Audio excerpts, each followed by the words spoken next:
శ్రీ గురుభ్యో నమ. శ్రీ మహాగణాధిపతయే నమ. భక్త మహాశైలికి విజ్ఞప్తి. బ్రహ్మోత్సవాల్లో భాగంగా ఈ రోజున ఉదయం శ్రీ సంతానలక్ష్మి సమేత నారాయణ స్వామి వారి కళ్యాణం పూర్తి చేసుకున్నాము. బ్రహ్మోత్సవాల్లో 8వ రోజు రేపు విజయలక్ష్మి సమేత నారాయణ స్వామి వారి కళ్యాణం. రేపు ఉదయం 10 గంటలకి శ్రీ విజయలక్ష్మి సమేత నారాయణ స్వామి వారి కళ్యాణ మహోత్సవం జరుగుతుంది. భక్తులందరికీ రేపు జరిగే కళ్యాణం విజయలక్ష్మి సమేత నారాయణ స్వామి వారి కళ్యాణం అమ్మవారి ఆశీస్సులు తెలియజేస్తున్నాం. ఉదయం 10 గంటలకి కళ్యాణం జరుగుతుంది. 12:30 గంటలకి మాంగళ్య పూజ తలంబ్రాలు భక్తులందరి చేత పోయిస్తారు. తదుపరి అన్న సమారాధన కార్యక్రమం ఉంటుంది.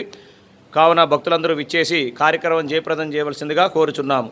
ఏడుకొండలవాడ వెంకటరమణ గోవింద గోవింద.